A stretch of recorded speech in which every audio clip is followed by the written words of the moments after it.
Hi friends, అందరికీ నమస్తే. ఇవాళైతే big boss చాలా ఇంట్రెస్టింగ్ ఉంది. ఎందువల్లనంటే నామినేషన్ టైం కదా, మన వైల్డ్ కార్డ్ ఎంట్రీ వాళ్ళు వచ్చిండ్రు మన పాత వాళ్ళని నామినేషన్ చేయడానికి. ఎక్కువనైతే వీళ్ళైతే బయట ఉండి చూసిండ్రు ఇంటి సభ్యులని, వాళ్ళు ఎలా రియాక్ట్ అవుతుండ్రో దాంతో వాళ్ళ ఆ కారణంతో వీళ్ళని నామినేషన్ చేస్తారు. ఫస్ట్ ఆఫ్ ఆల్ అయితే మన యష్మిన్ చేసిండ్రు, విష్ణుప్రియని చేసిండ్రు, సీతని చేసిండ్రు, పృథ్వీరాజ్ని చేసిండ్రు, మణికంఠన్ అయితే ఒక్కరు చేసిండ్రు, టేస్టీ తేజ.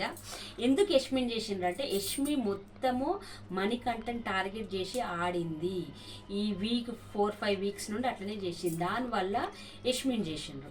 విష్ణుప్రియ ఎందుకు అని అంటే తను స్పోర్టీగా గేమ్ ఆడతలేదు, ఎప్పుడు లేజీతనం, గేమ్ ఆడాలి ఇంట్రెస్ట్గానే ఆడతలేదు అన్నట్టు విష్ణుప్రియని చేసిండ్రు. సీతను ఎందుకంటే ఊకే అస్తమానం ఎవరు పోయినా బయటికి పోయినా వచ్చినా ఏడుస్తుందని సీతను చేసిండ్రు.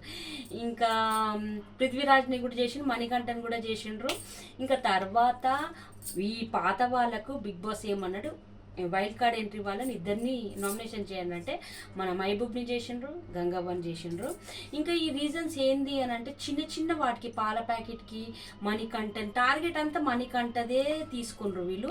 ఇంకా మణికంఠన్ అయితే ఈ వీక్లోనైతే నామినేషన్స్లలో లేడు, చాలా లోపట లడ్డు కావాలా బాబు అన్నట్టు చాలా సంతోషపడుతుంది. దేవుడిచ్చిన దూతలాగా వచ్చిండ్రు వీళ్ళు. ఈ వీక్ అయితే చాలా సపోర్ట్ మణికంఠకైతే కొండ 1000 రెట్ల బలం వచ్చింది అట్లా. ఇంకా ఈసారి అయితే మణికంఠ లేడు, వీళ్ళైతే ఉన్నారు. ఇంకా చాలా అయింది ఫ్రెండ్స్. ఇంకా మన మెగా చీఫ్ నబీల్ వీళ్ళకైతే సూపర్ మార్కెట్ నుండి ఫుడ్ అవన్నీ తెచ్చి 2 టీంల వాళ్ళకు డిస్ట్రిబ్యూట్ చేయాలని అన్నారు. ఇంకా చాలా మటుకైతే గొడవలు అవుతున్నాయి. ఇంకా అసలైన గేమ్ అయితే రేపు ఉంటుంది, టాస్క్లు గేమ్స్. అప్పుడు వీళ్ళ అంటే చాలా స్ట్రాంగ్ ఉండరు. ఎవరు వైల్డ్ కార్డ్ ఎంట్రీ వాళ్ళైతే ఫుల్ స్ట్రాంగ్ ఉండరు, వాళ్ళకి ఎక్స్పీరియన్స్ ఉంది. వీళ్ళు కొత్త కదా, ఫ్రెషర్స్ కదా, వీళ్ళకి కొద్దిగా తక్కువనే ఉంది. కానీ ఎవరు గెలుస్తారో చూద్దాం. రేపటి నుండి టకాఫేరీ గేమ్స్ అయితే. ఇంతే ఫ్రెండ్స్, నా రివ్యూ నచ్చితే లైక్ చేసి సబ్స్క్రైబ్ చేయండి మర్చిపోకండి. అంతవరకు గుడ్ నైట్, బాయ్.